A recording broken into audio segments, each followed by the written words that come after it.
This is a short story called Beneath the Quaking Aspen, written by Mia Melendi and narrated by Alex Palmer. Thanks for listening. I hope you enjoy. He buried her in the forest before the leaves of the quaking aspen turned golden. No one noticed the tamped down soil or the way the wild grass died back all around her, or even the circle of whimsy brown mushrooms that erupted soon after.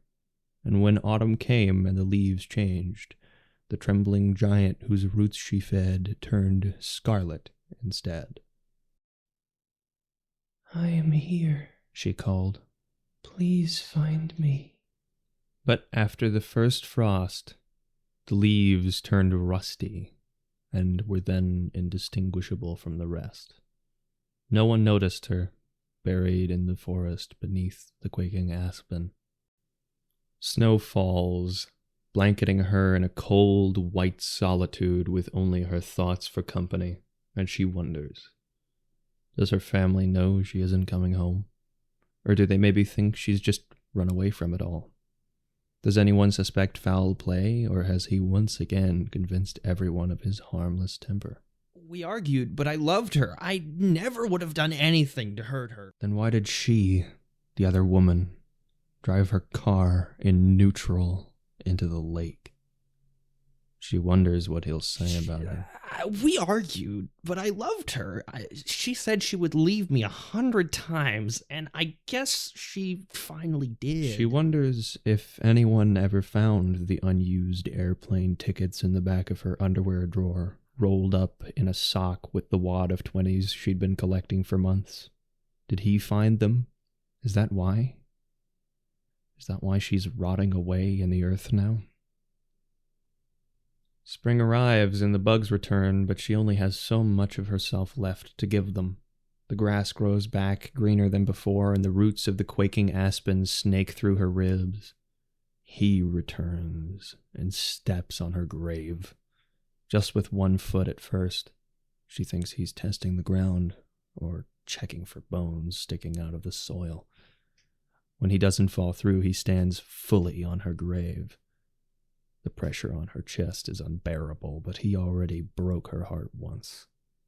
When he breaks her ribs, she feels nothing.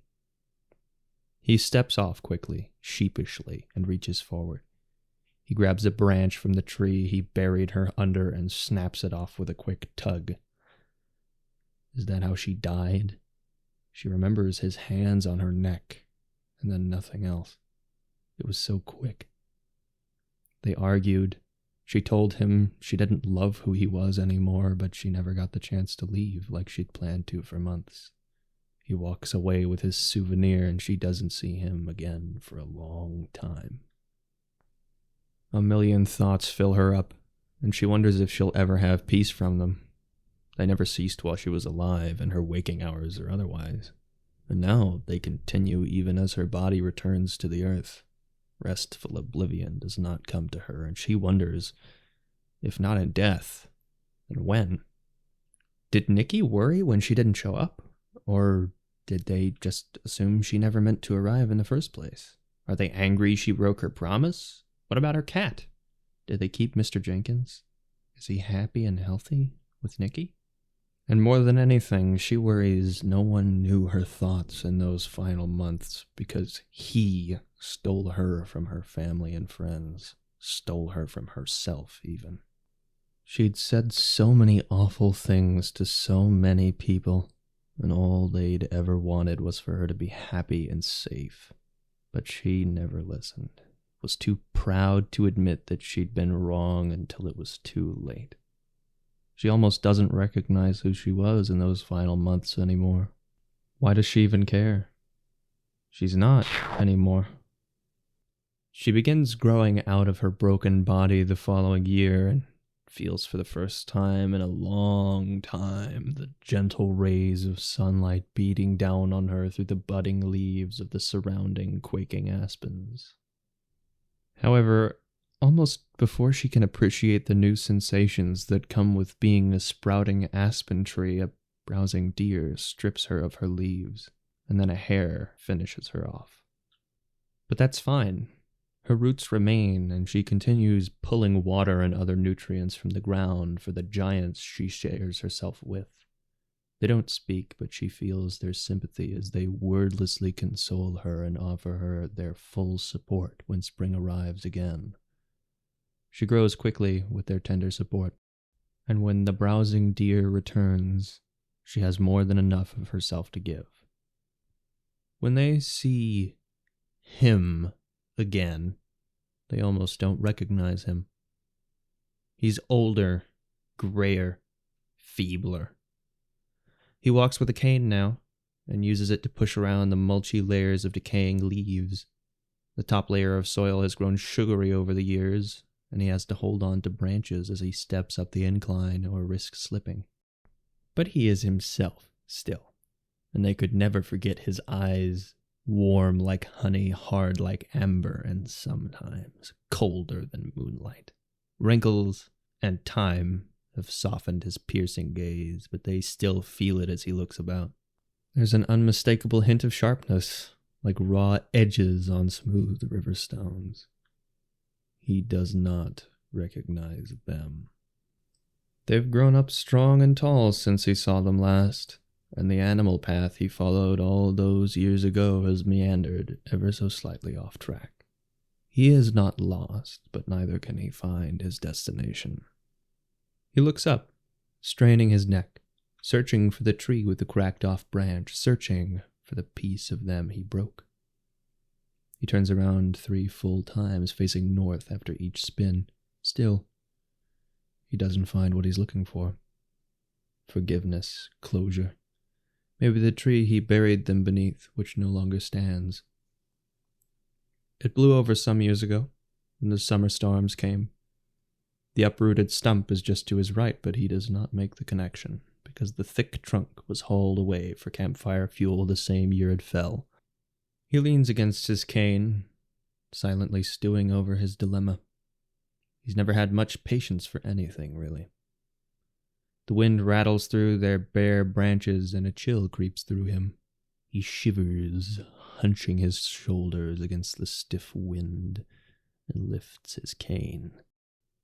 He turns right, shuffling through the frost-laden leaves, and unknowingly walks over their grave. He stumbles over the exposed roots, still attached to the rotting stump, and falls hard. He lays there for a long moment, winded from his rough landing. When he recovers enough to move, his shifting is accompanied by a low groan. He does not stand up, cannot stand up, and rolls onto his stomach, searching for his cane in the leaves. He doesn't find it. It flew quite far when he fell.